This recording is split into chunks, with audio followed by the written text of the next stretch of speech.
Hello guys, welcome back to my YouTube channel learn with me exam में आपका स्वागत है। हम आशा करते हैं कि आप स्वस्थ होंगे। आप रोजाना की तरह आपके लिए हम कुछ प्रश्न लेकर आए हैं बीपीएससी 4.0 के लिए, जो आप अपने पेपर में अच्छे मार्क्स ला सकें। ये जितने भी प्रश्न हम आपसे कराएंगे, ये सब प्रीवियस ईयर के प्रश्न हैं। और आपने अभी तक अपना चैनल सब्सक्राइब नहीं किया है तो उसे जल्द से जल्द सब्सक्राइब कर लें। चलिए आज का सेशन हम लोग शुरू करते हैं प्रश्न नंबर 1 से। भारत में निम्नलिखित में से किस संविधान संशोधन ने न्यायपालिका को संसद के अधीन बना दिया? 42वां संविधान संशोधन या 43वां या 40वां, उपयुक्त में से एक से अधिक या इनमें से कोई नहीं। सभी साथी उत्तर देने का प्रयास करेंगे। किस संविधान संशोधन ने न्यायपालिका को संसद के अधीन बना दिया? सभी साथी उत्तर दें।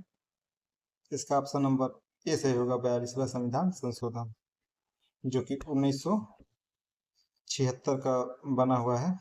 यह संशोधन अधिनियम अपने व्यापक प्रभाव के कारण अक्सर इसे मिनी संविधान, मतलब कि छोटा संविधान, इसे हम छोटा संविधान के नाम से जाने जाते हैं। यह इस संशोधन में संविधान में महत्वपूर्ण बदलाव किए, जिसमें न्यायपालिका को संसद के प्रति अधिक अधीनस्थ बना दिया, मतलब कि संसद के अधीन बना दिया। अगला प्रश्न देखिए, बीपीएससी टीआरई 3.0 के पूछे हुए प्रश्न है 1 to 5 से। अगला प्रश्न, 1970 से पहले भारत में दल बदल की सटीक परिभाषा देने का मुख्य उद्देश्य निम्नलिखित में से किस समिति का था? चौहान समिति, हर्षद मेहता समिति या फिर मुदालिया समिति, उपयुक्त में से एक से अधिक या इनमें से कोई नहीं। दल बदल की सटीक परिभाषा इनमें से किस समिति ने दी थी 1970 में? इसका ऑप्शन नंबर ए सही होगा, चौहान समिति। चौहान समिति दल बदल विरोधी कानून पर सलाह दी थी। दल बदल विरोधी कानून, जिसे दल बदल विरोधी अधिनियम के नाम से भी जाना जाता है, यह 1985 में 52वें संविधान संशोधन अधिनियम के माध्यम से भारतीय संविधान में शामिल किया गया था। अगला प्रश्न, ये भी देखिए बीपीएससी 3.0 के प्रश्न हैं। अगला प्रश्न, मतदाता सत्यापित पेपर ऑडिट ट्रेल भारत में निम्नलिखित में से किस वर्ष अस्तित्व में आया था?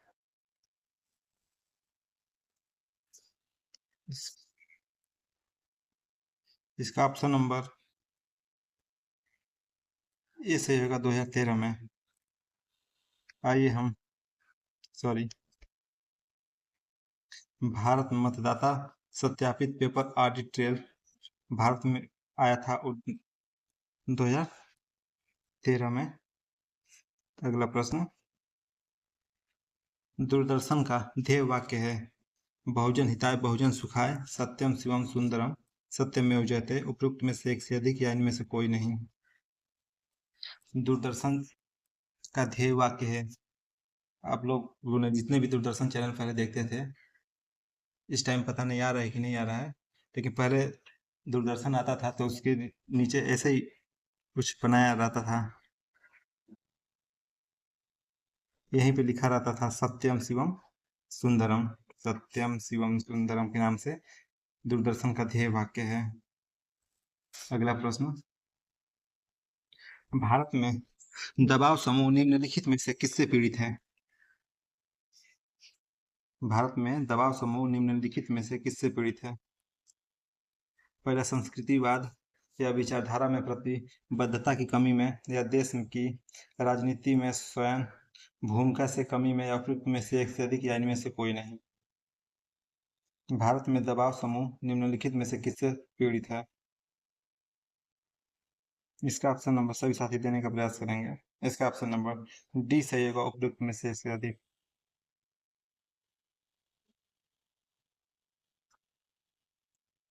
भारत में दबाव समूह के संदर्भ में दिए गए प्रश्न में एक से अधिक सत्य हैं, जो कि अधिकांश दबाव समूह वाला स्वायत्तता अस्तित्व नहीं होते हैं, वे बिना अस्तित्व के हैं। उन्हें प्रतिबद्धता की कमी होती है तथा उनकी वफादारी राजनीतिक स्थितियों के साथ बदल जाती है। इसीलिए भारत में दबाव से संबंधित सब पीड़ित हैं। कभी संस्कृति या विचारधारा से या भाषा से या राजनीतिक मतलब कि ऐसे ही मतलब कि हमेशा बदलते रहते हैं। ये उसी के बारे में बताया गया है। इसका ऑप्शन नंबर डी सही होगा। अगला प्रश्न, भारत में मुख्य रूप से राष्ट्रवाद पर आधारित राष्ट्र निर्माण की राजनीतिक प्रवृत्ति का नेतृत्व किस राजनीतिक दल ने किया? भारतीय राष्ट्रीय कांग्रेस, भारतीय जनता पार्टी या समाजवादी पार्टी, उपयुक्त में से एक से अधिक। राष्ट्रवाद पर आधारित राष्ट्र निर्माण राजनीतिक प्रवृत्ति का नेतृत्व किस राजनीतिक दल ने किया था? इसका ऑप्शन नंबर बी से होगा, भारतीय जनता पार्टी, जिसे हम लोग आज के समय बीजेपी के नाम से जानते हैं। यह पार्टी नीतियां अक्सर संस्कृति, राष्ट्रवाद, आर्थिक विकास और राष्ट्रीय सुरक्षा पर केंद्रित होती है। बीजेपी का विचारधारा हिंदुत्व के सिद्धांतों से गहराई से प्रभावित है। आप देख ही रहे हैं। अगला प्रश्न क्या आप सभी को बताना है? इसका ऑप्शन नंबर बी से होगा प्रश्न के हिसाब से। चलिए अगला प्रश्न, इनमें से किसने कहा भारतीय न्यायपालिका विलासी मुकदमेबाजी से ग्रसित है? कौन सा इसमें उत्तर सही होगा? भारतीय न्यायपालिका विलासी मुकदमेबाजी से ग्रसित है। दीपक मिश्रा, रंजन गंगोई गंगोई गोगोई, एन वी रमना, उपयुक्त में से एक से अधिक या इनमें से कोई नहीं। इसका ऑप्शन नंबर सी से होगा, एन वी रमन, जो कि भारतीय न्यायपालिका विलासी मुकदमेबाजी से ग्रसित है। उपयुक्त कथन इन्हीं का है। ये भारत के 48वें मुख्य न्यायाधीश थे। अगला प्रश्न, ये प्रश्न बीपीएससी स्कूल टीचर में पूछा हुआ प्रश्न है।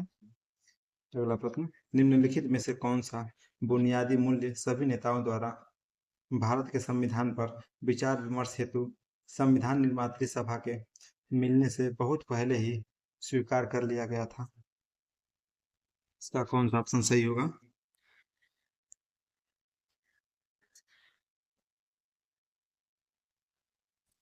बुनियादी मूल्य सभी नेताओं द्वारा भारत के संविधान पर विचार विमर्श हेतु संविधान निर्मात्री सभा के मिलने से बहुत पहले स्वीकार कर लिया था। कौन सा ऑप्शन सही होगा? सार्वभौमिक वयस्क मताधिकार या स्वतंत्र और समानता का अधिकार या अल्पसंख्यकों के अधिकारों का संरक्षण। इसका ऑप्शन नंबर तीनों सही होगा, अतः इसका ऑप्शन नंबर एक से अधिक होगा। चलिए ये अधिनियम है कुछ, इसका प्रश्न हमने नहीं लिया क्योंकि यह काफी बड़ा दिख रहा था इसमें। चलिए इसका हम सीधे सीधे उत्तर पे आते हैं। विशेष विधवा विवाह अधिनियम 1954 में हुआ था। दहेज निषेध अधिनियम 1961 में पारित हुआ, या समान पारिश्रमिक अधिनियम यह 1976 में हुआ था, तथा नारी अशिष्ट प्रतिनिधित्व अधिनियम 1986 में हुआ था। ये सभी जितने भी असम ये उन्हीं से संबंधित है, जो सुमेलित वाला था ये प्रश्न।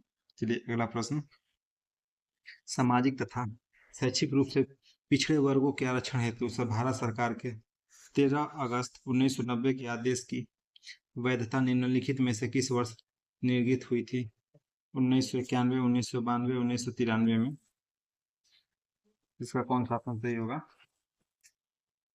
इसका ऑप्शन नंबर बी से होगा, 1992 में।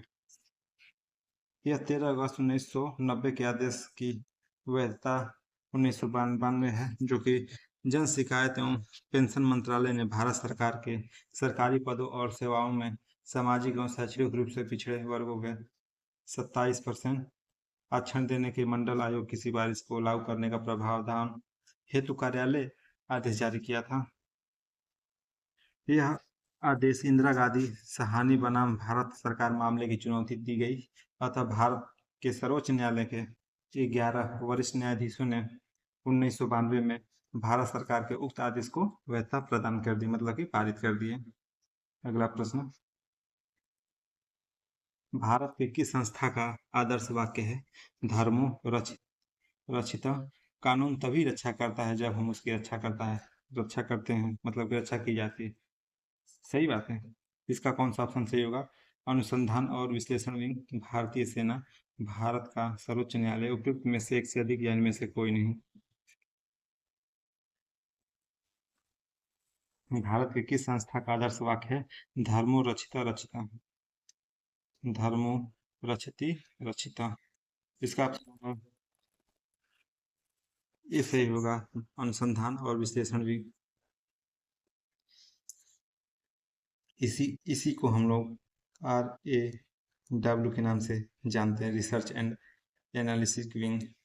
अगला प्रश्न, निम्नलिखित में से किसने सामुदायिक कार्यक्रम को मुख्य क्रांति कहा था? सामुदायिक कार्यक्रम को मुख्य क्रांति कहा था, राजेंद्र प्रसाद या जवाहरलाल नेहरू? 80 होगा भीमराव अंबेडकर, और डी होगा उपयुक्त में से एक से अधिक और इनमें से कोई नहीं। मुख्य क्रांति किसने कहा था? इसका ऑप्शन नंबर बी सही होगा, जवाहरलाल नेहरू ने सामुदायिक कार्यक्रम को मुख्य क्रांति कहा था, जिसे हम लोग मौन क्रांति के भी नाम से जानते हैं। मौन मौन क्रांति के नाम से हम लोग जानते हैं। अगला प्रश्न, स्वच्छ भारत मिशन कब शुरू हुआ? 2 अगस्त 2015 को, 2 सितंबर 2016 को, 2 अक्टूबर 2014 को, या उपयुक्त में से एक से अधिक या इनमें से कोई नहीं। स्वच्छ भारत मिशन कब शुरू किया गया था? इसका ऑप्शन नंबर सी सही होगा, 2 अक्टूबर 2014 को भारत के प्रधानमंत्री नरेंद्र मोदी ने की थी इसकी शुरुआत। इस मिशन में लक्ष्य थे भारत को खुले में शौच से मुक्त बनाना, हर घर में शौचालय बनाना, गांव में पानी की पाइपलाइन बिछाना और लोगों के व्यवहार और नजरिए में बदलाव लाना। इसीलिए स्वच्छ भारत मिशन की शुरुआत की गई थी 2 अक्टूबर 2014 को। अगला प्रश्न, CAA के अंतर्गत CAA के अंतर्गत नागरिकता प्रक्रिया के लिए आवेदन और निष्पादन किसके द्वारा किया जाएगा?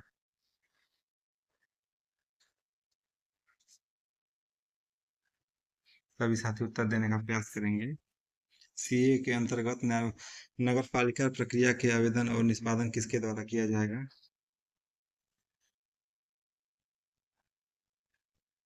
इसका ऑप्शन नंबर डी सही होगा, एक से अधिक, जनगणना विभाग द्वारा भी, डाक विभाग द्वारा भी, या केंद्रीय सुरक्षा बल द्वारा भी ये सब किया जाएगा, उपयुक्त में से एक से अधिक। अगला प्रश्न, ये जो प्रश्न है ये गृह मंत्रालय ने सीए के तहत के तहत नागरिकता आवेदनों को संसाधित करने का काम किया। केंद्र सरकार ने, डाक विभाग ने, जनगणना विभाग ने अधिकारियों को सौंपा, और पृष्ठभूमि सुरक्षा मतलब कि आईबी, जिसे हम लोग पृष्ठभूमि और सुरक्षा जांच खुफिया ब्यूरो, मतलब कि आईबी का नाम सेंट्रल सिक्योरिटी ब्यूरो होता है, आईबी केंद्रीय सुरक्षा आईबी द्वारा किया गया था। आवेदनों पर अंतिम निर्णय प्रत्येक राज्य के निदेशक के नेतृत्व वाली अधिकार प्राप्त समितियों द्वारा किया जाता है। इन समितियों में खुफिया ब्यूरो, पोस्ट मास्टर जनरल, राज्य राज्य की राष्ट्रीय सूचना विज्ञान केंद्र सहित विभिन्न विभागों द्वारा इसमें सभी लोग शामिल होते हैं। अगला प्रश्न, इसलिए इसका ऑप्शन नंबर डी सही होगा। अगला प्रश्न, क्लस्टर आधारित गांवों के विकास की योजना का नाम है दीनदयाल उपाध्याय रुर्बन मिशन, या doctor Shyama Prasad Mukherjee rurban mission, या अटल बिहारी वाजपेयी रुर्बन मिशन? उपयुक्त में से एक से अधिक या इनमें से कोई नहीं। क्लस्टर आधारित गांवों के विकास की योजना का नाम है कौन सा? इसका ऑप्शन नंबर सही होगा, इसका ऑप्शन नंबर बी सही होगा, doctor Shyama Prasad Mukherjee rurban mission, जो कि इस मिशन को 2015 में सितंबर 2015 में प्रस्तावित किया था, जिसका उद्देश्य आर्थिक, सामाजिक और वास्तविक अवसंरचनात्मक संसूचनाओं को व्यवस्थित करने तथा समस्त ग्रामीण क्षेत्रों का विकास करने के लिए क्लस्टर का यह सब शुरुआत किया गया था। अगला प्रश्न, भारत में व्यापक आर्थिक उदारीकरण किस वर्ष शुरू की गई थी?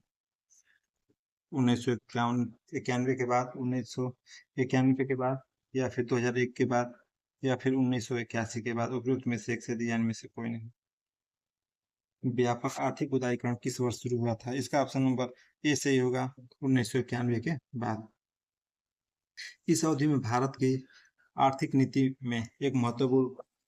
अगला प्रश्न, कौन सा राज्य सर्वाधिक बाजरा उत्पादित करता है? हरियाणा, राजस्थान, या फिर पंजाब, या फिर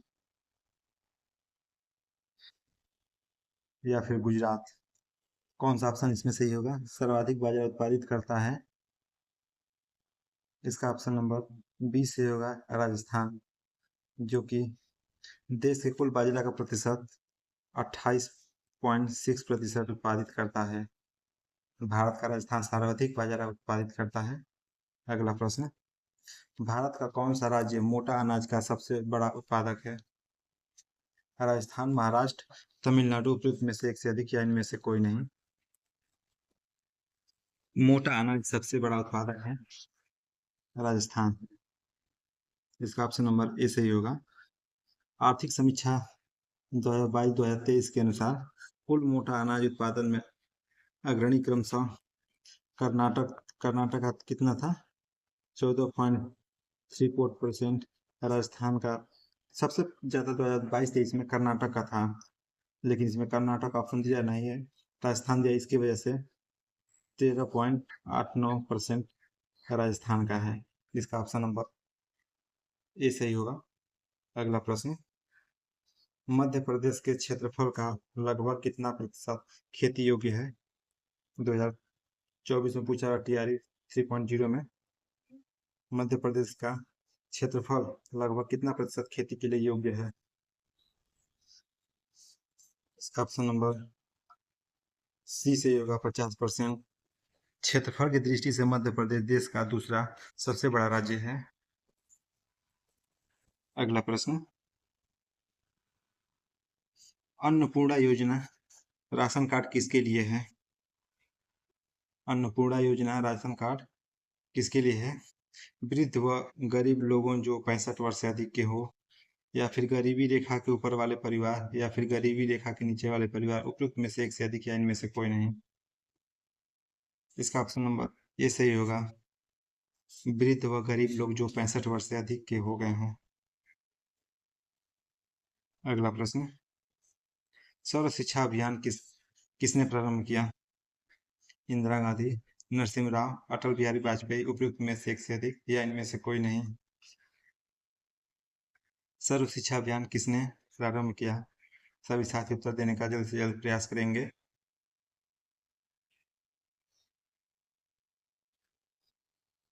इसका ऑप्शन नंबर सी से होगा, अटल बिहारी वाजपेयी, जो कि सर्व शिक्षा अभियान प्रारंभ किया था 2001 में। तत्कालीन प्रधानमंत्री थे अटल बिहारी वाजपेयी। इस अभियान का उद्देश्य था 6 से 14 वर्ष के बच्चों को निःशुल्क शिक्षा प्रदान करना, जो कि आज की डेट में आप सभी लोग देख रहे हैं। स्कूल सभी नेता मिलकर बंद करना चाहते हैं और लगे भी हैं कि जल्द से जल्द स्कूल बंद हो जाए, लेकिन सर्व शिक्षा अभियान अटल बिहारी वाजपेयी ने ही शुरू किया था।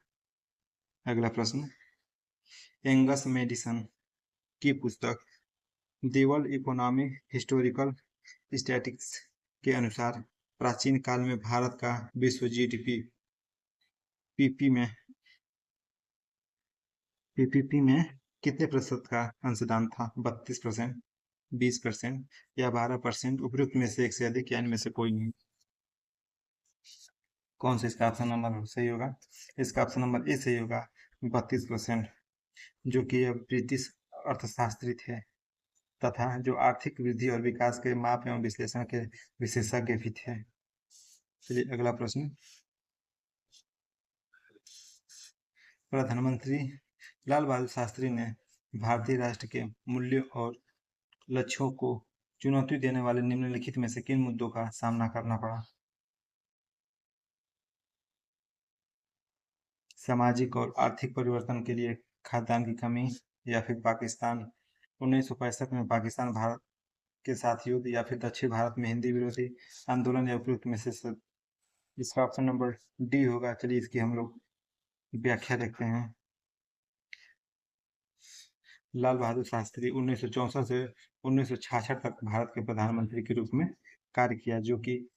जो मुद्दे थे, लाल बहादुर शास्त्री ने प्रथम प्रधानमंत्री कार्यकाल के दौरान भारतीय राष्ट्र के मूल्यों और लक्ष्यों को चुनौती दी। सामाजिक और आर्थिक परिवर्तन के लिए खाद्य की कमी, 1965 में भारत के साथ युद्ध, पाकिस्तान के साथ और भारत के साथ युद्ध, तथा दक्षिण भारत में हिंदी विरोधी आंदोलन शामिल थे। हिंदी विरोधी आंदोलन दक्षिण भारत में आज भी शामिल है, क्योंकि पिछले साल मैं वहाँ पे गया था, तो वहाँ पे हिंदी को बहुत हीन भावना से समझते हैं और देखते भी हैं हम हिंदी वासियों को। लाल बहादुर शास्त्री सोचिए उस समय भी कितना विरोधी था, इस समय भी कितना डेवलप होने के बाद भी विरोधी है सब। लाल बहादुर शास्त्री को राष्ट्रीय एकता और प्रगति बनाए रखने के लिए इन महत्वपूर्ण चुनौतियों का सामना करना पड़ा। उन्हें 1965 के भारत पाकिस्तान युद्ध के दौरान उनके नेतृत्व और जय जवान जय किसान, मतलब कि सैनिक की जय हो किसान की जय हो के नारे को बढ़ावा देने के लिए याद किया जाता है। सच में जय जवान जय किसान आप सभी लोगों ने नारा हमेशा सुना है। जो कि दक्षिण भारत में हिंदी विरोधी आंदोलन को एकमात्र राष्ट्रीय भाषा के रूप में थोपे जाने के खिलाफ एक महत्वपूर्ण भाषाई और संस्कृति आंदोलन था। दक्षिण भारत में जो सभी लोग हैं वो सोचते हैं कि हमारी भाषा बस यहाँ पे हमारे राज्य में बस बोली जाए, किसी अन्य भाषा की न बोला जाए, इसीलिए वहाँ पे विरोध हुआ था। अगला प्रश्न, भारत और उसके पड़ोसी देश के संबंध में निम्नलिखित में से कौन सा कथन सही है? इसका ऑप्शन नंबर कौन सा सही होगा? पहला, भारत की विदेश नीति और शांति अहिंसा पर आधारित है। पंचशील सिद्धांत भारत की शांति के प्रति दृढ़ संकल्प का परिणाम है। या फिर भारत के गुट निरपेक्ष आंदोलन के संस्थापकों में से एक है, या फिर उपयुक्त में से एक से अधिक। चलिए इसकी हम लोग व्याख्या देखते हैं। सभी साथी इसका व्याख्या वीडियो को जरूर पढ़ लें।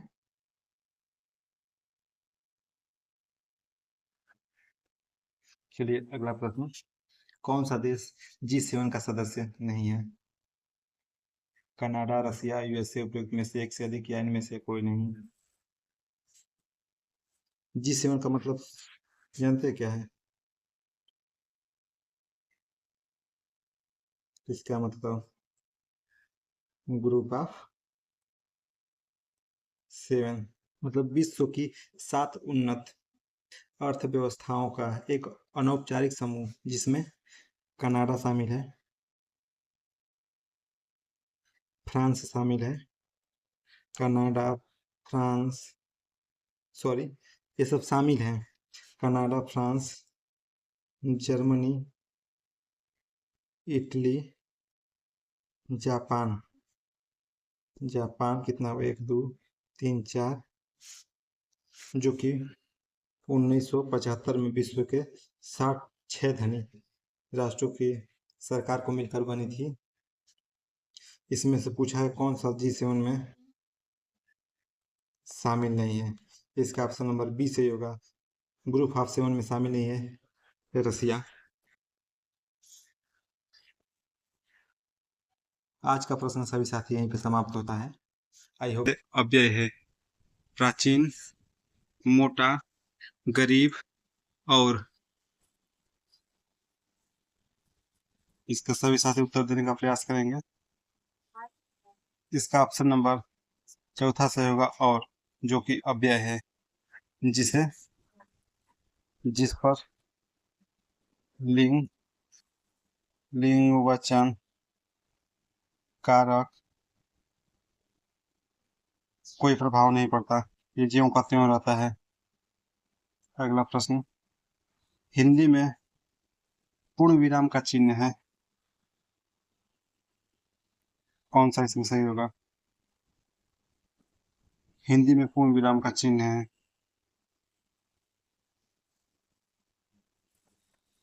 सभी साथी उत्तर दें। इसका ऑप्शन नंबर तीसरा सही होगा, हिंदी में पूर्ण विराम ये है। इसका नाम क्या है? इसका क्या है, इसका नाम क्या है? इसका नाम प्रश्नवाचक। यह प्रश्नवाचक का है। प्रश्नवाचक ये कौन सा है?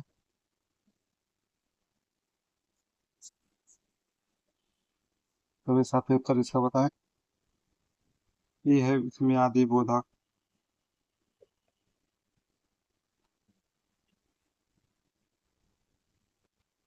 अगला प्रश्न, दूध का धुला होना मुहावरे का अर्थ है निर्दोष होना, दोषी होना, पाप करना, चोरी करना। इसका ऑप्शन नंबर कौन सा सही होगा? दूध का धुला होना। इसका ऑप्शन नंबर ए सही होगा, निर्दोष होना। अगला प्रश्न, जिसकी लाठी उसकी भैंस का सही अर्थ है शक्तिशाली आदमी मूर्ख होता है, शक्ति संपन्न आदमी अपना काम बना लेता है, बुद्धि अपना बुद्धि संपन्न आदमी अपना काम बना लेता है, या बुद्धि संपन्न आदमी चालाक होता है। इसका ऑप्शन नंबर कौन सा है? इसका ऑप्शन नंबर बी सही होगा, शक्ति संपन्न आदमी अपना काम बना लेता है। अगला प्रश्न, वीर रस का स्थायी भाव क्या है? वीर रस का स्थायी भाव क्या है? क्रोध, भय, विस्मय, उत्साह। वीर रस का स्थायी भाव, इसका ऑप्शन नंबर क्या सही होगा? उत्साह, जो कि वीर रस का स्थायी भाव है। क्रोध का स्थायी भाव क्या होता है? रौद्र। भय का अस्थायी भाव क्या है? भयानक। और विस्मय का भयानक है अद्भुत। अगला प्रश्न, दोहा के प्रथम चरण में कितनी मात्राएं होती हैं? 11, 12, 13, 14। दोहा के प्रथम चरण में कितनी मात्राएं होती है? इसका ऑप्शन नंबर तीसरा सही होगा, 13। प्रथम और तृतीय प्रथम और तृतीय में 13 मात्राएं होती है, तथा द्वितीय में द्वितीय तथा चतुर्थ में चतुर्थ में 11 11 मात्राएं होती हैं। अगला प्रश्न, निम्नलिखित में कौन सा शब्द अलंकार है? उपमा, रूप, उत्प्रेक्षा, यमक। शब्द अलंकार कौन सा है? इसका ऑप्शन नंबर 4 से होगा, यमक अलंकार, जो कि शब्द अलंकार है। शब्द अलंकार में आते हैं अनुप्रास अलंकार, अनुप्रास, श्लेष, यमक, यमक हो गया, वक्रोक्ति इत्यादि। अगला प्रश्न, निम्न में से तालव्य ध्वनि कौन सी है? ट, प, श, क। तालव्य ध्वनि कौन सी है? इसका ऑप्शन नंबर तीसरा से होगा, श। इसमें कौन सी तालव्य ध्वनि आती है? ट कौन सा है, प कौन सा है, कौन सा है? कौन कौन सी ध्वनि है? को होता है कंठ, ये कंठ ध्वनि है। ये ये मूर्धन्य है, ये मूर्धा ध्वनि है। अब प कौन सा है ध्वनि?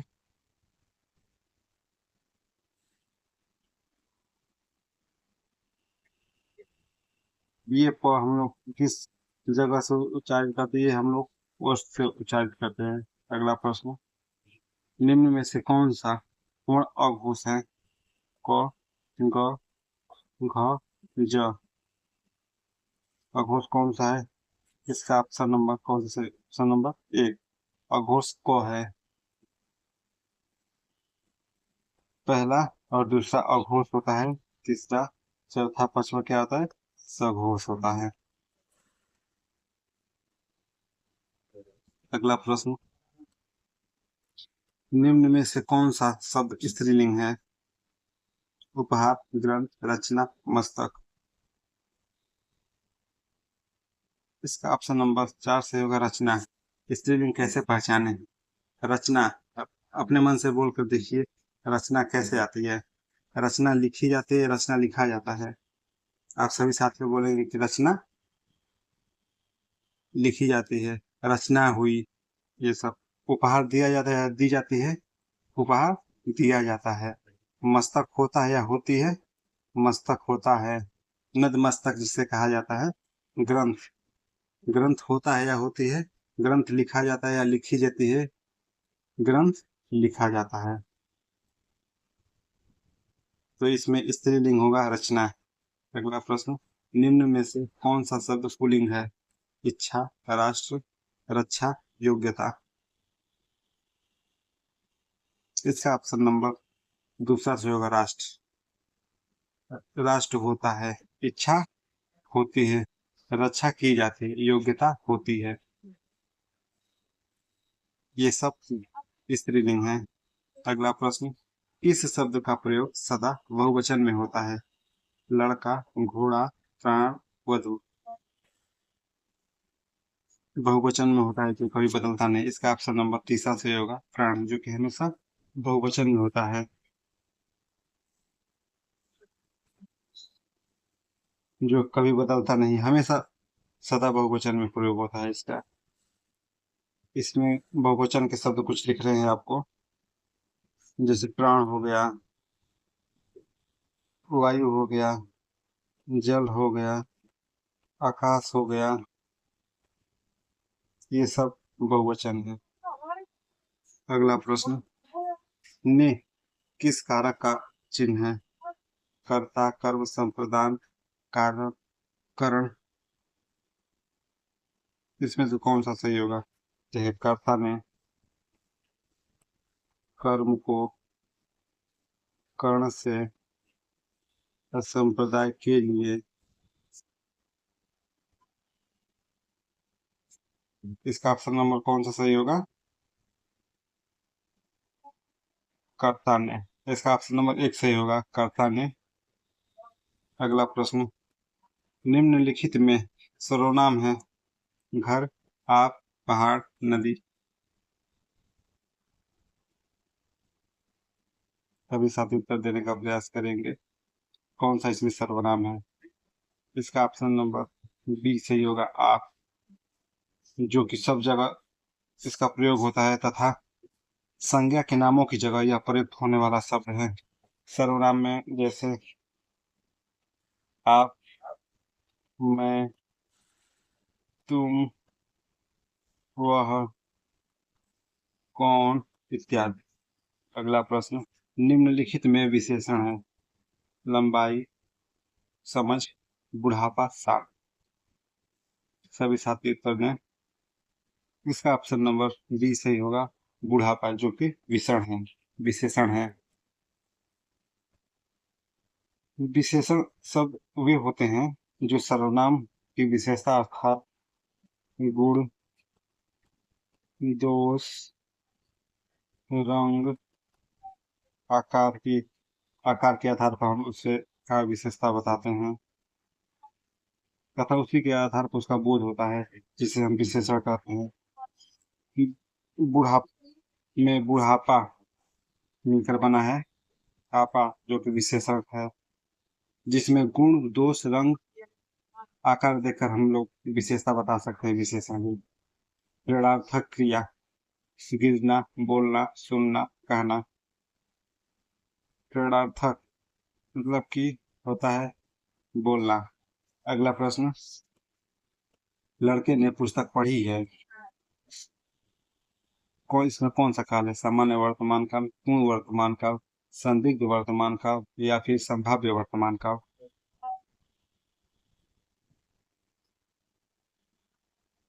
इसका ऑप्शन नंबर कौन सा सही होगा? लड़के ने पुस्तक पढ़ी, ऑप्शन नंबर तीसरा से होगा संदिग्ध वर्तमान काल।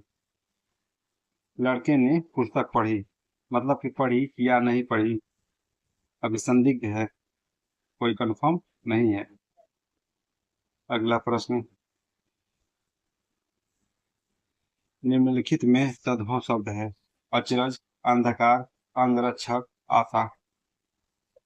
तो इसका ऑप्शन नंबर कौन सा सही होगा? तद्भव कौन सा है?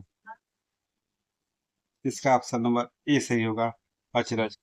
अचरज का तत्सम क्या होता है? आश्चर्य। और अंधकार का? अंधकार, अंगरक्षक तथा आशा, ये जितने भी है हमारे तत्सम है।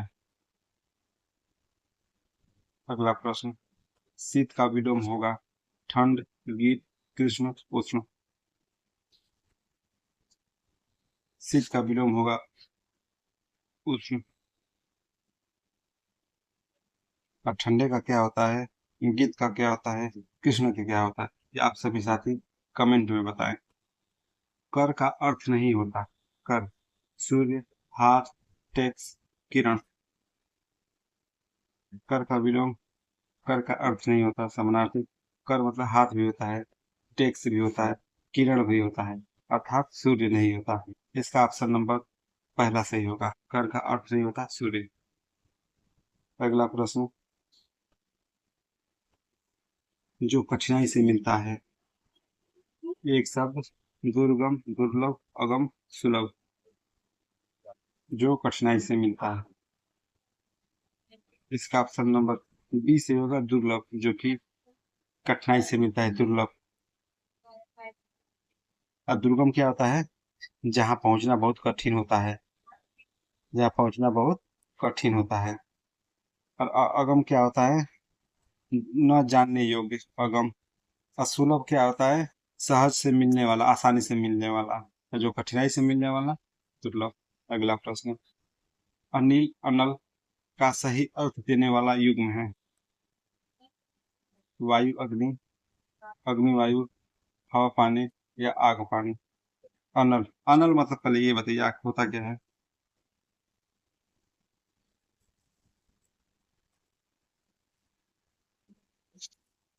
सभी साथी उत्तर दें। अनल मतलब होता क्या है? और अनिल मतलब होता क्या है? अनिल मतलब क्या होता है? अग्नि। और अनल मतलब वायु। अनिल मतलब वायु, अनल मतलब अग्नि। ऑप्शन नंबर ए सही होगा। अगला प्रश्न, पराजय में उपसर्ग है? पर, प, परा, जय। इसका ऑप्शन नंबर तीसरा सही होगा।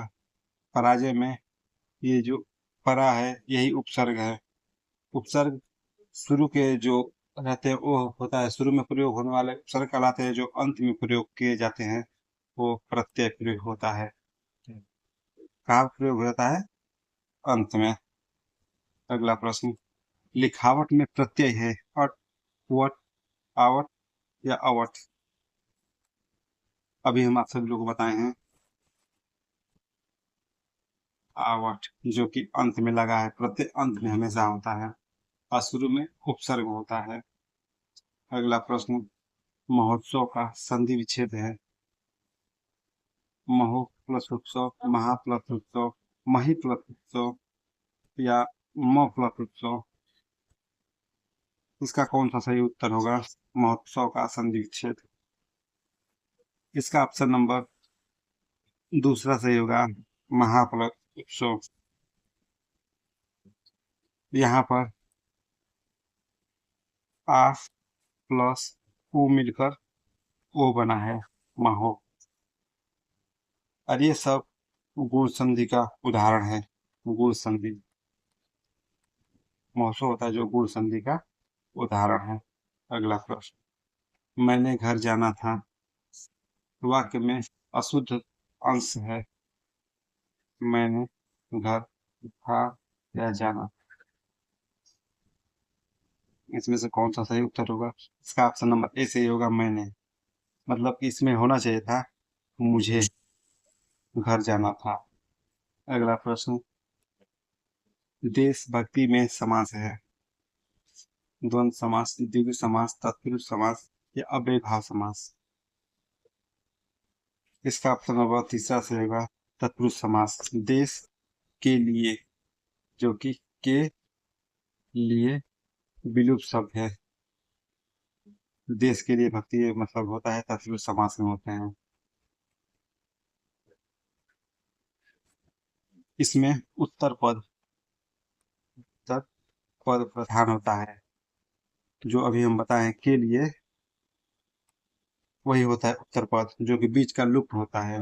कोई उत्तर पद प्रधान होता है जिसे हम तत्पुरुष समास कहते हैं। अगला प्रश्न, पुस्तक पढ़ी जाती है में कौन सा वाच्य है? कर्तृवाच्य, कर्मवाच्य, भाववाच्य, क्रियावाच्य। पुस्तक पढ़ी जाती है अर्थात कर्म किया जा रहा है, इसका होगा ऑप्शन नंबर बी होगा कर्मवाच्य। अगला प्रश्न, कामायनी के रचनाकार हैं जयशंकर प्रसाद, सुमित्रा पंत, सूर्यकांत त्रिपाठी, नीलया, महादेवी वर्मा। इसका ऑप्शन नंबर ए सही होगा। कामायनी के रचनाकार है सूर्यकांत त्रिपाठी, सॉरी माफी चाहते हैं, जयशंकर प्रसाद। चलिए, सुमित्रा पंत किसके रचनाकार हैं? इनकी रचना है युगांत।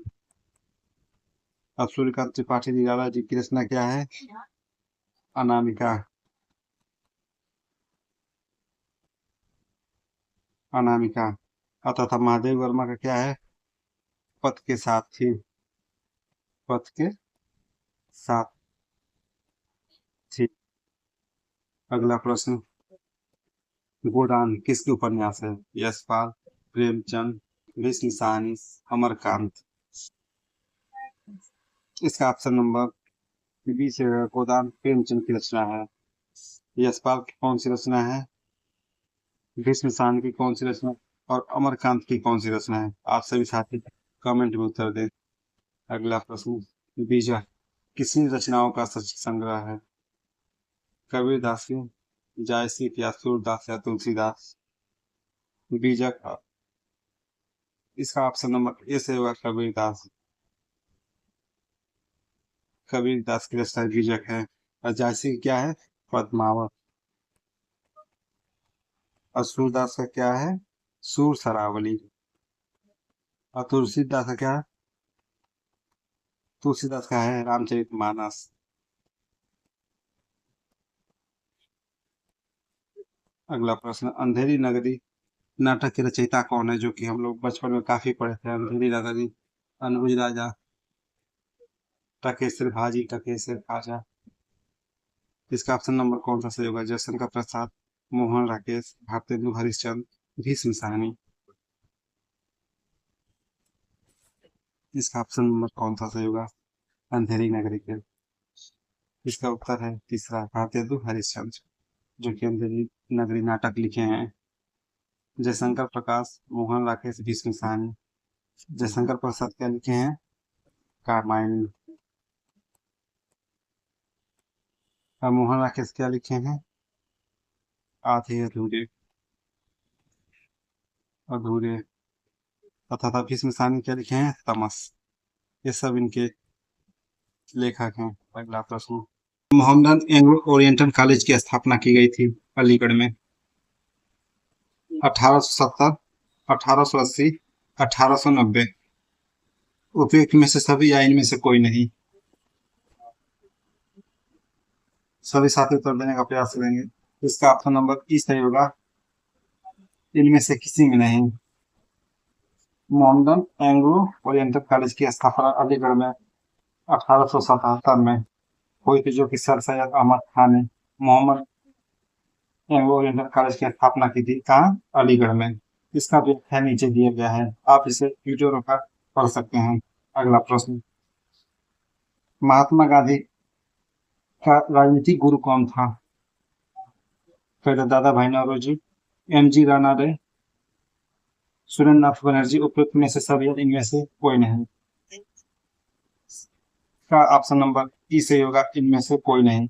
जबकि महात्मा गांधी जी के राजनीतिक गुरु गोपाल कृष्ण गोखले थे। गोपाल कृष्ण गोखले।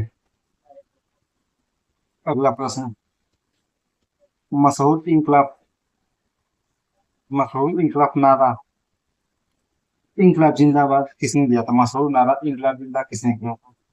हकीम अजमल खां, चंद्रशेखर आजाद, अशरफ मोहानी। उपयुक्त में से सभी या इनमें से कोई नहीं?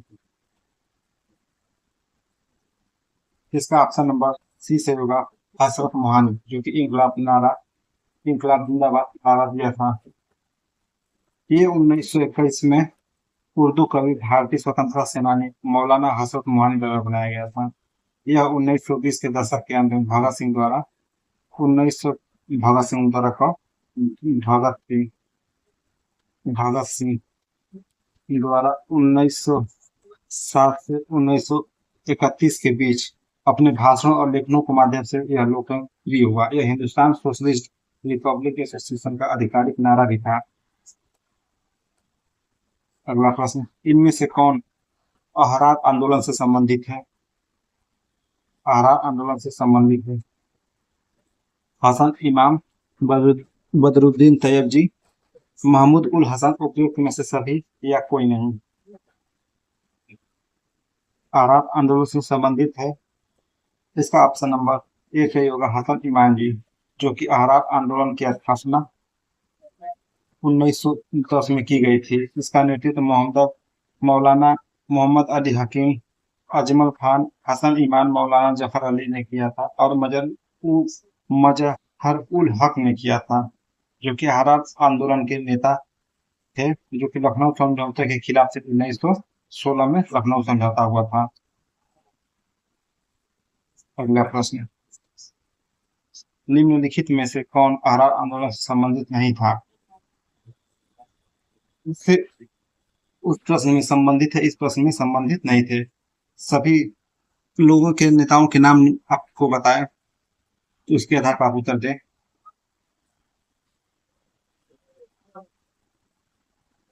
मौलाना मजहरूल हक, ये संबंधित है। मौलाना जफर अली खान सही संबंधित है कि नहीं, ये बताइए। ये भी संबंधित है। मौलाना अल्ताफ हुसैन आली कौन से संबंधित है? जिसका ऑप्शन नंबर तीसरा सही होगा, मौलाना अल्ताफ हुसैन अली हाली, जो कि अहरार आंदोलन से संबंधित नहीं थे। अगला प्रश्न, 1953 में राज्य पुनर्गठन आयोग का गठन किसकी अध्यक्षता में हुआ? तेज बहादुर सप्रू, सर फजल अली, वल्लभ भाई पटेल, उपयुक्त में से सभी या इनमें से कोई नहीं? 1853 में राज्य पुनर्गठन आयोग का गठन किसकी अध्यक्षता में हुआ? सभी साथी उत्तर देने का प्रयास करें। इसका ऑप्शन नंबर 20 होगा, सर फजल अली के द्वारा राज्य पुनर्गठन आयोग का गठन किया गया था। तो किया गया था 1953 में, जो कि के एम पडिक्कर और एच एन पंडित राज्य पुनर्गठन आयोग गठन के सदस्य थे। अगला प्रश्न,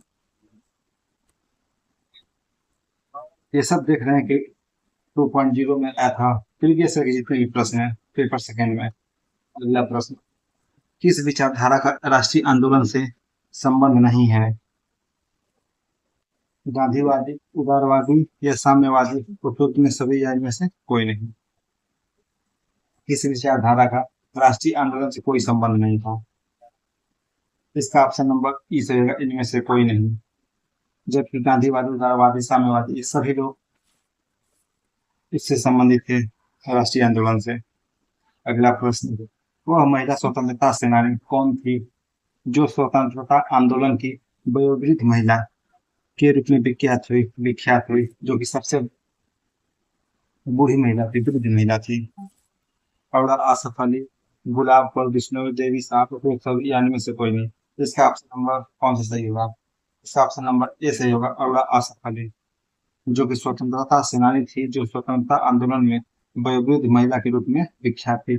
ये 1942 में भारत छोड़ो आंदोलन के समय ग्वालियर टैंक मैदान में कांग्रेस का झंडा फहराया था पहले। उसी समय 1930 में, 1932 और 1941 में जेल भी जाना पड़ा, इतने वृद्ध होने की अवस्था में भी, तथा भारत छोड़ो आंदोलन के समय ये भूमिगत रहकर आंदोलन का नेतृत्व किया था। अगला प्रश्न, ब्रह्म समाज का प्रभाव मुख्य रूप से किस समूह तक सीमित था?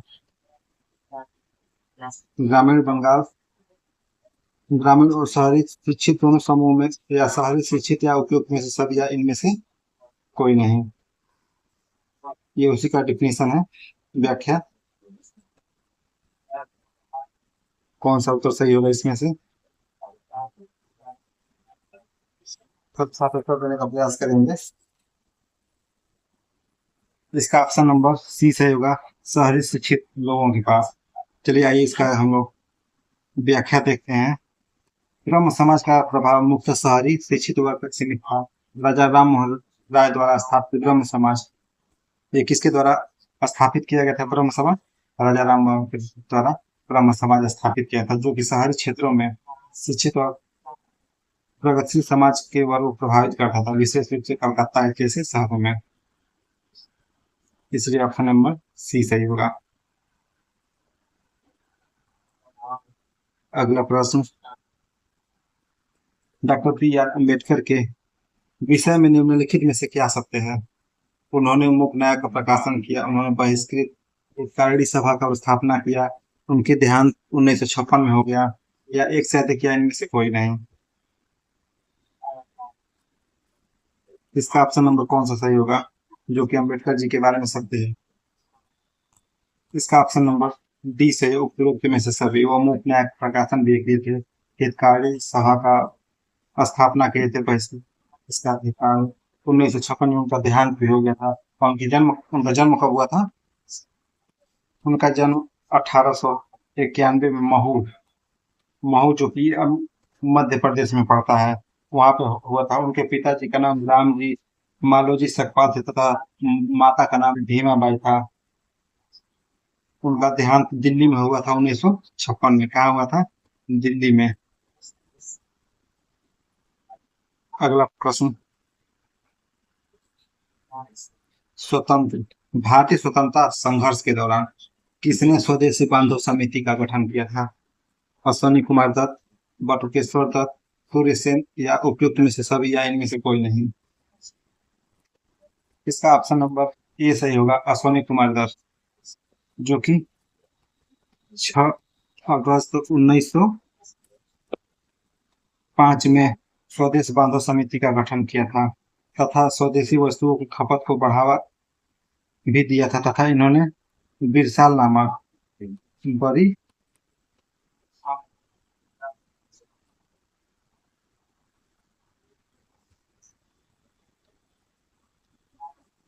इन्होंने बरिसाल नामक बड़ी साल हितैषी नामक साप्ताहिक पत्रिका का प्रकाशन भी किया। अगला प्रश्न, ये सभी मिलान करना था, इसका उत्तर यही सही होगा। गरीब हटाओ किसने दिया था नारा? इंदिरा गांधी, सॉरी, इंदिरा गांधी जो थे कांग्रेस से संबंधित थे, उन्होंने दिया था। लोकतंत्र बचाओ आंदोलन कौन से दल ने किया था? जनता पार्टी, जो कि आज के युग में बीजेपी के नाम से हम लोग जानते हैं। जोतने के भूमि कहाँ मिलता था? वाम मोर्चा से संबंधित है। तेलुगु भाषा के स्वाभिमान की रक्षा किसने किया था? T N T Rama Rao ने। अगला प्रश्न, राष्ट्रीय जनता दल राजद की स्थापना किस वर्ष हुई थी? 1898, 1998, 1996, 1997, एक से अधिक, या इनमें से कोई नहीं। राष्ट्रीय जनता पार्टी की स्थापना कब हुई थी? इसका ऑप्शन नंबर सी सही होगा, 1997 में। राष्ट्रीय जनता दल एक भारतीय राष्ट्रीय राजनीतिक पार्टी जिसका मुख्यालय बिहार से संबंधित है। इसकी पार्टी की स्थापना राष्ट्रीय जनता दल, जिसे हम लोग किस नाम से जानते हैं? आरजेडी, जो कि बिहार से, इसका मुख्यालय बिहार से है, बिहार में है, तथा इसकी स्थापना किसने की थी? ये 1997 में लालू प्रसाद को सभी लोग जानते हैं, लालू प्रसाद यादव ने की थी। अगला प्रश्न, 1938 में किसकी अध्यक्षता में राष्ट्रीय योजना समिति की स्थापना की गई? राजेंद्र प्रसाद, डॉक्टर राजेंद्र प्रसाद, सुभाष चंद्र बोस, जवाहरलाल नेहरू, में से सभी, या इनमें से कोई नहीं। 1938 में किसकी अध्यक्षता में राष्ट्रीय योजना समिति की स्थापना की गई थी? डॉक्टर राजेंद्र प्रसाद, सुभाष चंद्र बोस, जवाहरलाल नेहरू, में से सभी, या इनमें से कोई नहीं। इसका ऑप्शन नंबर सी से जवाहरलाल नेहरू, जो कि 1938 में राष्ट्रीय योजना समिति की स्थापना की थी। राष्ट्रीय योजना समिति को हम एनपीसी के नाम से जानते हैं, जो कि सुभाष चंद्र बोस की पहल पर की गई थी। इसकी स्थापना से ही स्वतंत्रता के लिए राष्ट्रीय संघर्ष में वाम राजनीति का प्रभाव भी सम्मिलित हुआ।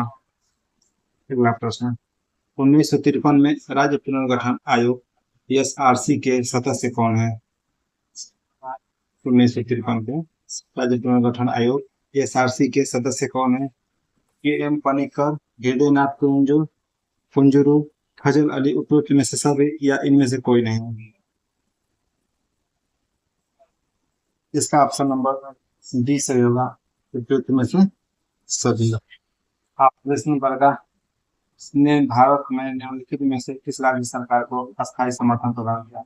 ये ऑप्शन नंबर ए से होगा, पश्चिम बंगाल सरकार द्वारा। अगला प्रश्न, किसी ने गलती से लेफ्टिनेंट आर्ट्स को मार दिया? मदन लाल धिंगरा, खुदीराम बोस, चाकी, दामोदर और बालकृष्ण। इसका ऑप्शन नंबर सी से होगा, दामोदर और बालकृष्ण, जो कि महाराष्ट्र के पुणे के रहने वाले थे, जिन्होंने गलती से लेफ्टिनेंट आर्ट्स को मार दिया। निम्नलिखित में से grand old man of India के नाम से जाना जाता है?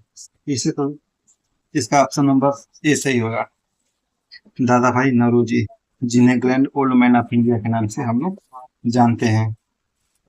अगला प्रश्न, किसानों के हित में गांधी जी ने 1917 में चंपारण सत्याग्रह किसके सहयोग से किया था? राजेंद्र प्रसाद, बिरसा मुंडा, सत्यनारायण सिन्हा या उपयुक्त में से सभी, इनमें से कोई नहीं? इसका ऑप्शन नंबर ए सही होगा, राजेंद्र प्रसाद से के सहयोग द्वारा। इसका ऑप्शन नंबर कौन सा सही होगा, आप सही बताएं। बादल सत्याग्रह के नेता कौन थे?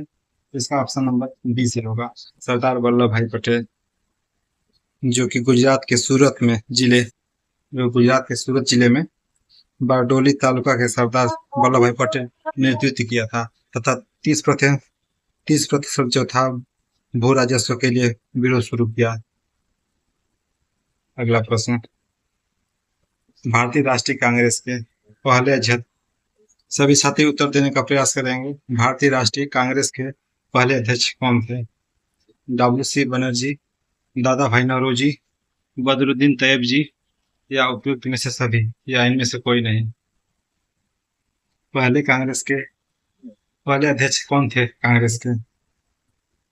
इसका ऑप्शन नंबर ए सही होगा, डब्ल्यू.सी. बनर्जी, जो कि 1885 में ह्यूम ने कांग्रेस की स्थापना किया था तथा इसका पहला अधिवेशन 1885 में व्योमेश चंद्र बनर्जी की अध्यक्षता में मुंबई में हुआ था और दूसरा 1886 में, तीसरा ऑप्शन नंबर सी।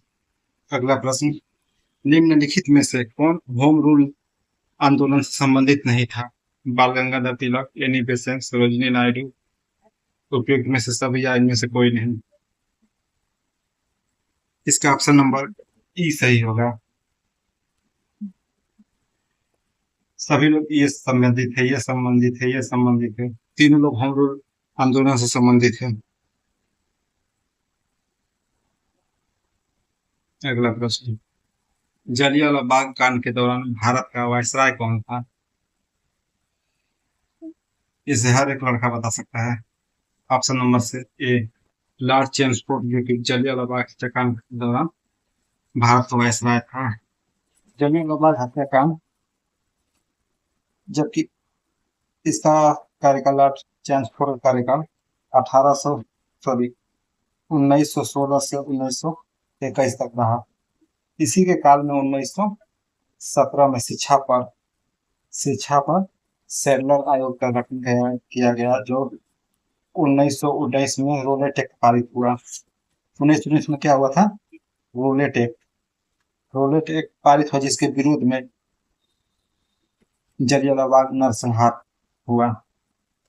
अगला प्रश्न, निम्नलिखित में से आंदोलन महात्मा गांधी द्वारा शुरू किया गया था? भारत छोड़ो आंदोलन, असहयोग आंदोलन या स्वदेशी आंदोलन? इसे तो कोई भी लड़का देख के ही बता देगा। ऑप्शन नंबर डी, भारत छोड़ो आंदोलन, असहयोग आंदोलन तथा स्वदेशी आंदोलन। असहयोग आंदोलन 1920 से 22 तक हुआ था और भारत छोड़ो आंदोलन 1942 से 44 के बीच हुआ था तथा स्वदेशी आंदोलन 1905 में हुआ था बंगाल विभाजन के विरोध में तथा इस आंदोलन का विचार सर्वप्रथम कृष्ण कुमार मित्र कृष्ण कृष्ण कुमार मित्र ने अपने पत्र, उनका पत्र क्या नाम था? संजीवनी। संजीवनी में 1905 को प्रस्तुत किया था। अगला प्रश्न, आज का ये लास्ट प्रश्न होगा। 1936 में अखिल भारतीय किसान सभा AIKS की स्थापना बिहार में किसके नेतृत्व में हुई थी?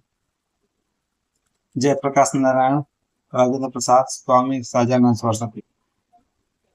इसका ऑप्शन नंबर तीसरा सही होगा, स्वामी सहजानंद सरस्वती, जो कि 1936 में अखिल भारतीय किसान सभा, इसी को हम कहते हैं या को अखिल भारतीय किसान सभा की स्थापना सहजानंद सरस्वती के नेतृत्व में हुआ था, जो इसके प्रथम अध्यक्ष भी थे।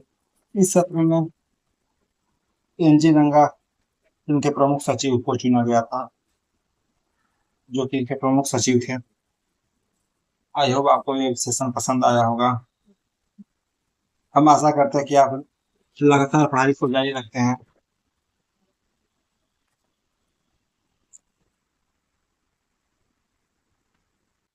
भारत के संविधान का अनुच्छेद 66 किससे संबंधित है? पहला, संसद का संविधान। दूसरा, उपराष्ट्रपति का चुनाव। तीसरा, संसद के सदनों की अवधि। चौथा, भारत के अटॉर्नी जनरल से संबंधित है। प्रश्न नंबर 1 सभी साथी उत्तर देने का प्रयास करेंगे। इसका ऑप्शन नंबर दूसरा सही होगा, उपराष्ट्रपति का चुनाव 66 संबंधित है। 66 आर्टिकल 66 संबंधित है उपराष्ट्रपति का चुनाव से। अगला प्रश्न, सीरिया की राजधानी है अलेप्पो, दाशमिक, होम्स, हमा। सभी साथी उत्तर जल्दी देने का प्रयास करें। इसका ऑप्शन नंबर दूसरा सही होगा, दशमिक, जो कि सीरिया अरब गणराज्य की राजधानी है। लड़ाई के कारण अलेप्पो की आबादी में गिरावट के बाद यह देश सबसे बड़ा शहर भी है। इसे सीरिया की बोल भाषा में जैस्मिन शहर भी कहते हैं। अगला प्रश्न, म्यांमार की मुद्रा निम्नलिखित में से कौन सी है? म्यांमार, क्या, नायरा, रियाल, क्रोन। प्रश्न नंबर तीसरा, म्यांमार को हम वर्मा के नाम से भी जानते हैं। इसका ऑप्शन नंबर 1 सही होगा, क्या, जो कि क्या प्राचीन वर्मी इकाई कक्षा से निकाले हैं, कथा से निकला है, जो कि चांदी के 16.3 ग्राम के बराबर होता है। एक एक ज्ञात, यह 1 जुलाई 1952 में लागू किया गया था। अगला प्रश्न, अफ्रीका महाद्वीप का सबसे अधिक आबादी वाला देश निम्नलिखित में से कौन सा है? Morocco, Nigeria, Benin, Somalia. इसका ऑप्शन नंबर दूसरा सही होगा, नाइजीरिया, जो कि 181 मिलियन से अधिक लोग यहाँ पर निवास करते हैं। अगला प्रश्न, उत्तरी अमेरिका के निम्नलिखित देशों में से कौन से देश में वन भूमि का क्षेत्रफल उनके कुल भूमि के प्रतिशत के रूप में उत्तरी अमेरिका में सबसे अधिक है? Cuba, Canada, Haiti, Jamaica. इसका ऑप्शन नंबर कौन सा सही होगा? प्रश्न नंबर 5। प्रश्न नंबर 5 का ऑप्शन नंबर दूसरा सही होगा, कनाडा, जो कि विश्व का दूसरे सबसे बड़ा देश है। इसकी लगभग 30% क्षेत्र भूमि वनों द्वारा आच्छादित है। यह लगभग 49 वर्ग किलोमीटर में फैला है। अगला प्रश्न, निम्नलिखित में से कौन सी नदी बंगाल की खाड़ी में नहीं गिरती है? पहला नर्मदा, दूसरा कावेरी, तीसरा कृष्णा, चौथा गोदावरी। प्रश्न नंबर 6, इसका ऑप्शन नंबर 1 सही होगा, नर्मदा, जो बंगाल की खाड़ी में नहीं गिरती है। नर्मदा को रीवा के नाम से भी हम लोग जानते हैं। मध्य प्रदेश के अनूपपुर जिले में स्थित अमरकंटक पहाड़ी के नर्मदा कुंड से निकलती है तथा यह अरब सागर के खंभा की खाड़ी में गिरने वाली पहले यह मध्य प्रदेश और गुजरात से होकर बहती है। अगला प्रश्न, मानवाधिकार कार्यकर्ता कृति भारतीय किस सामाजिक बुराई के विरुद्ध लड़ाई में शामिल है? महिलाओं पर तेजाबी हमले, बाल बंधु, बाल विवाह, सर पर मैला ढोना। सभी साथी उत्तर देने का प्रयास करेंगे। इसका ऑप्शन नंबर तीसरा सही होगा, बाल विवाह, जो कि कृति भारती, ये कृति भारती कहाँ की है? राजस्थान की। राजस्थान के एक सामाजिक कार्यकर्ता है जो 2011 से उन्होंने लड़कियों के अधिकारों के बारे में लोगों को शिक्षित करके बाल विवाह रोकने के लिए मदद की थी।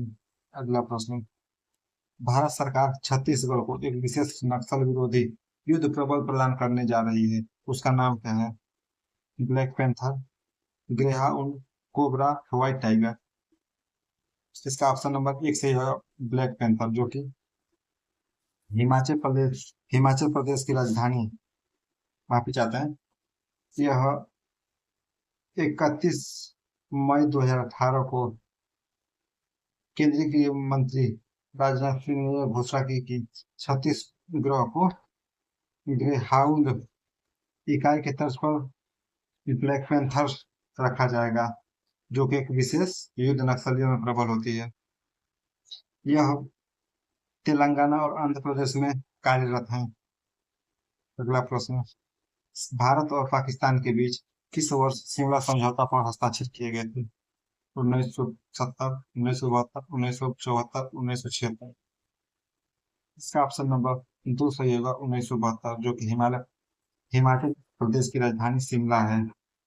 इसकी हिमाचल प्रदेश, जो कि हिमाचल प्रदेश की राजधानी शिमला है। 2 जुलाई 1972 को भारत और पाकिस्तान के बीच शिमला समझौता हुआ था, 2 जुलाई 1972 को। अगला प्रश्न, 2018 में किस शहर में नाबार्ड ने जलवायु परिवर्तन केंद्र स्थापित किया है? पटना, भोपाल, लखनऊ, जयपुर। इसका ऑप्शन नंबर 4 से होगा, लखनऊ, जो कि 20 जुलाई 2018 को नाबार्ड ने जलवायु परिवर्तन का भी लखनऊ में स्थापित किया अपना केंद्र। अगला प्रश्न, अंतर्राष्ट्रीय मुद्रा कोष की प्रबंधक, निदेशक और अध्यक्ष क्रिस्टीन लागार्डे किस देश से संबंधित है? संयुक्त राज्य अमेरिका, स्विट्जरलैंड, फ्रांस, ऑस्ट्रेलिया। इसका ऑप्शन नंबर तीसरा से होगा, जो कि फ्रांस से संबंधित है। क्रिस्टल मेरिटी ओडेट लगार्डे एक फ्रांसीसी वकील है और राजनेता है जो वर्तमान में अंतर्राष्ट्रीय मुद्रा कोष के प्रबंधक के रूप में कार्यरत है। अगला प्रश्न, खून में कुछ कोशिकाओं की उपस्थिति के कारण रक्त के थक्के का गठन होता है। इन कोशिकाओं में को क्या कहा जाता है? Erythrocyte, lymphocyte, monocyte, thrombocyte.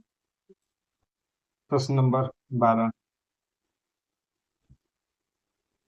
इसका ऑप्शन नंबर 4 से होगा, जिसे हम प्लेटलेट के नाम से जानते हैं। जिसे हम प्लेटलेट के नाम से जानते हैं,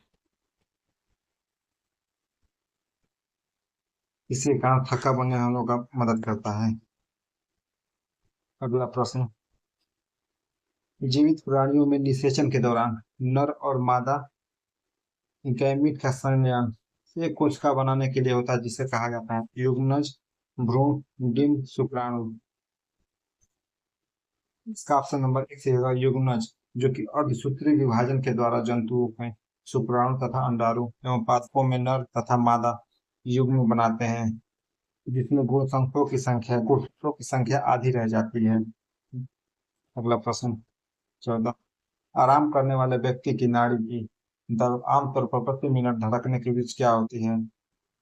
72 से 80, 60 से 75, 90 से 120। इसका ऑप्शन नंबर दूसरा सही है, जो कि 18 वर्ष और उससे अधिक उम्र के वयस्कों में व्यक्ति की शारीरिक स्थिति उम्र के आधार पर सामान्यतः 60 से 100 के बीच धड़कती है, जो कि 6 से 15 वर्ष के बच्चों में 70 से 100 बीपी ब्लड प्रेशर धड़कता है, बीपी। अगला प्रश्न, एक बार ढाले जाने के बाद गर्म करके नरम नहीं किया जा सकता। नहीं किया जा सकने वाला प्लास्टिक को क्या कहा जाता है? पॉलीविनाइल क्लोराइड, पीवीसी, एचडीपी या टीपीयू। ये ये सब जितना नाम है इन्हीं का पूरा नाम है। इसे हम कहते हैं थर्मोसेटिंग प्लास्टिक, जो कि एक बार गर्म करके लगा देने के बाद दोबारा इसे गर्म करके नरम नहीं किया जा सकता। अगला प्रश्न, एक वयस्क इंसान सामान्य रूप से 24 घंटे में लगभग एक से कितना मतलब कि मूत्र विसर्जन करता है? इसका ऑप्शन नंबर है 1.2, 2.5, 3.0 या 1.8 लीटर। ऑप्शन नंबर चाहे होगा 1.8 लीटर, जो कि 24 घंटे में इंसान करता है मूत्र विसर्जन। अगला प्रश्न, एक 11 दिसंबर 2014 को संयुक्त राष्ट्र ने संकल्प 69/1/31 द्वारा योग के अंतर्राष्ट्रीय दिवस के रूप में घोषित किया। कौन सी तिथि को? 21 जून, 25 जून, 25 मई, 21 मई। ऑप्शन नंबर एक सही होगा, 21 जून को घोषित किया गया। 2015 में स्थापना के बाद 21 जून को योग के अंतर्राष्ट्रीय दिवस के रूप में घोषित किया गया। 21 जून 2014 को संयुक्त राष्ट्र द्वारा अंतर्राष्ट्रीय योग योग दिवस के रूप में इसे घोषित किया गया था। अगला प्रश्न, 1943 में विटामिन के के आविष्कार के लिए किसे नोबेल पुरस्कार मिला था?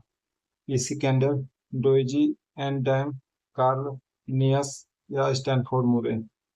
इसका ऑप्शन नंबर दूसरा सही होगा, डोइज एंड डैम, जो कि विटामिन के लिए नोबेल पुरस्कार दिया गया था। अगला प्रश्न, इनसाइड आईबी रा in the rolling stone that the gathered moss. किताब के लेखक कौन है? अशोक चतुर्वेदी, विक्रम सूद, के शंकर नायर या के सी वर्मा। सभी साथी उत्तर देने का प्रयास करेंगे। इसका ऑप्शन नंबर तीसरा सही होगा, के शंकर नारायण।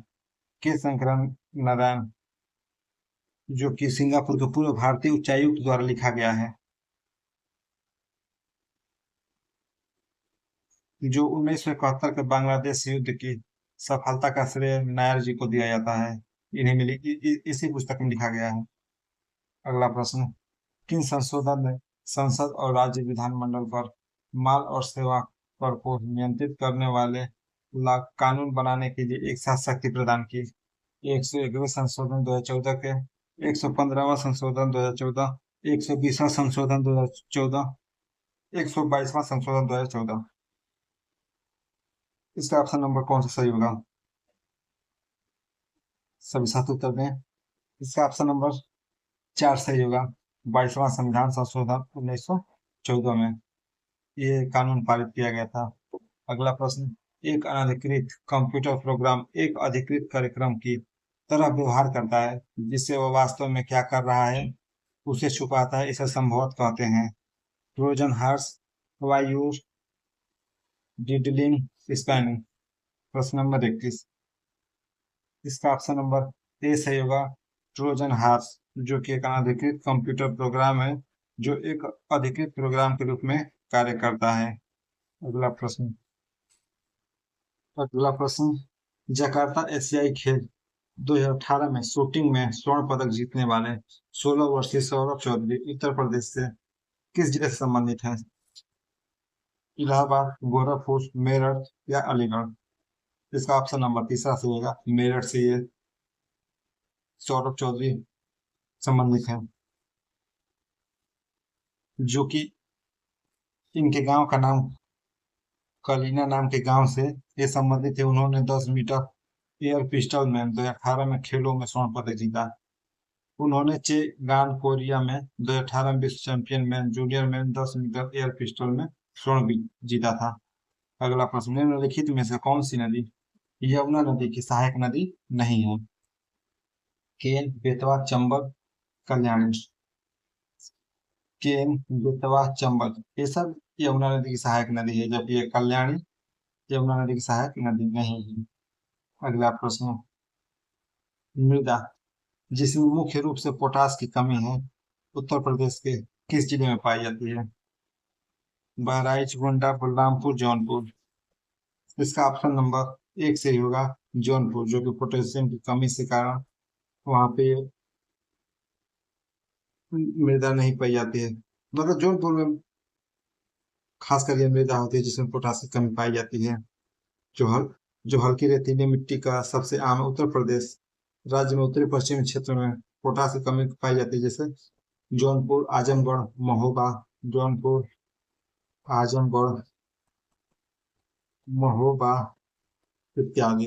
अगला प्रश्न, उत्तर प्रदेश का निम्नलिखित में से कौन सा जिला बुंदेलखंड का हिस्सा है? चंदौली, औरैया, एटा, महोबा। उसका ऑप्शन नंबर तीसरा सही होगा, जो कि महोबा बुंदेलखंड से संबंधित है। अगला प्रश्न, अशोक स्तंभ में उत्कीर्ण किए हुए शेर का मुख जिसे भारत सरकार द्वारा राष्ट्रीय प्रतीक के रूप में अपनाया गया, वह किस संग्रहालय में सुरक्षित है? कुशीनगर, सारनाथ, कन्नौज, लुम्बिनी। इसका ऑप्शन नंबर दूसरा सही होगा, सारनाथ। अशोक स्तंभ चार एशियाई शेरों का एक मूर्तिकला स्थित है जो एक विस्तृत आधार पर स्थित है। यह उत्तर प्रदेश के सारनाथ संग्रहालय में संग्रहित है। अगला प्रश्न, चंदेल शासक के दौरान उत्तर प्रदेश का निम्नलिखित में से कौन सा क्षेत्र जेजा, भोक्ती या जयहोटी के नाम से जाना जाता था? सभी साथी उत्तर देने का प्रयास करेंगे। प्रश्न नंबर 27, इसका ऑप्शन नंबर दूसरा सही होगा, बुंदेलखंड, जो कि पहले जेजाक भुगती एजेंट के नाम से जाना जाता था। अगला प्रश्न, उत्तर प्रदेश को महिलाओं से संबंधित पहली पत्रिका 1847 में प्रकाशित किया गया था। इसका शेर भारतेंदु हरिश्चंद्र थे, संपादक थे। कौन सी पत्रिका थी पहली, ये पूछना चाहता है प्रश्न। बाल बोधनी, सरस्वती, सितारे हिंद, उदंत मातंग। इसका ऑप्शन नंबर ए सही होगा, बाल बोधनी, जो कि हरिश्चंद्र को संपादक हैं। अगला प्रश्न, प्रसिद्ध सितार वादक नायाब प्रसिद्ध सितार वादक नवाब इनायत खान उत्तर प्रदेश के किस जिले से संबंधित है? एटा, इटावा, फिरोजाबाद, औरैया। प्रश्न नंबर 29, इसका ऑप्शन नंबर दूसरा सही होगा, इटावा, जो कि उस्ताद इनायत खान का जन्म उत्तर प्रदेश के संगीतकारों के परिवार में हुआ था। इनके पिता इमदाद खान थे, जिन्होंने आगरा के पास एक छोटे से गांव के नाम पर इमदादी खानी घराना या इटावा घराना के नाम से एक स्कूल चलाई, जो कि सुरबहार बाज सितार को सिखाने के लिए आरंभ किया। अगला प्रश्न, तीसरी बोर्ड परीक्षा किस शहर में आयोजित की गई थी? यंगून, पाटलिपुत्र, वैशाली, राजगीर। इसका ऑप्शन नंबर कौन सा सही होगा? ऑप्शन नंबर तीसरा सही होगा, पाटलिपुत्र, जो कि तीसरी बौद्ध समिति थी।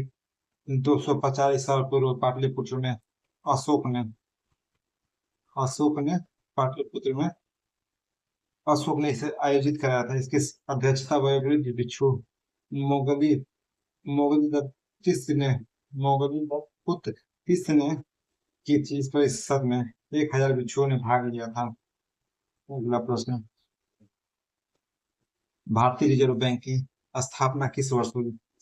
1930, 1935, 1940 या 1945। ऑप्शन नंबर दूसरा सही होगा, 1935।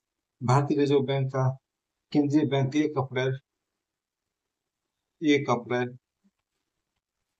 1935 को बैंक अधिनियम 1934 के तहत स्थापित किया गया था। 15 अगस्त 1947 को भारत की आजादी के बाद आरबीआई ने 1 जनवरी 1949 को राष्ट्रीयकृत कर दिया। अगला प्रश्न, चेमांचेरी कुम्हेमरन नायर निम्नलिखित में से किस नृत्य के उल्लेखनीय नर्तकी हैं? कथकली, मोहिनीअट्टम, भरतनाट्यम, यक्षगान। सभी साथी बताने का प्रयास करेंगे किससे संबंधित है। इसका ऑप्शन नंबर ये सही होगा, कथकली। अगला प्रश्न, खाद्य और कृषि संगठन कॉर्पोरेटिव सांख्यिकी डेटाबेस 2016 के अनुसार प्याज के उत्पादन में विश्व स्तर पर भारत की रैंक कौन सी है? प्रथम, द्वितीय, तृतीय, चतुर्थ। इसका ऑप्शन नंबर दूसरा से द्वितीय, जो कि खाद्य और कृषि संगठन कॉर्पोरेट सांख्यिकी डाटाबेस 2016 के अनुसार है। अगला प्रश्न, वित्त वर्ष 2017-18 के दौरान भारत के निर्यात में वृद्धि का प्रतिशत था 6.8, 7.8, 8.8, 9.8%। सभी साथी उत्तर दें। इसका ऑप्शन नंबर चौथा सही होगा 9.8, जो कि 2017-18 के वित्तीय वर्ष निर्यात में वृद्धि था। अगला प्रश्न, भारत के संविधान निम्नलिखित में से कौन सा भाग नागरिकता से संबंधित है? भाग 4, भाग 2, भाग 8, भाग 12। प्रश्न नंबर 35, नागरिकता से संबंधित है भाग 2, जो कि इस भाग के तहत भारत के नागरिकों के रूप में विशेष व्यक्ति को मान्यता प्रदान करने की चर्चा की गई है, जो कि 5 से 11 तक चर्चा की गई। नागरिकता में ये 5 से 11 आते हैं वहाँ, जो कि 1955 के मामले में संबंधित है अधिनियम। ऑप्शन नंबर दूसरा सही होगा। प्रश्न, भारत के संविधान के अनुच्छेद 24 के तहत वर्ष से कम आयु वाले बच्चों को किसी कारखाने में काम करने के लिए नियोजित नहीं किया जा सकता। संविधान के अनुसार किस अनुच्छेद के तहत? 24 के अनुच्छेद के तहत उम्र बच्चे करानी चाहिए 14 वर्ष। 14 वर्ष से नीचे अगर रहेगा तो उसे काम नहीं किया जा सकता। 17वां क्या है? अनुच्छेद 17वां है अस्पृश्यता का अंत। अस्पृश्यता का अंत है।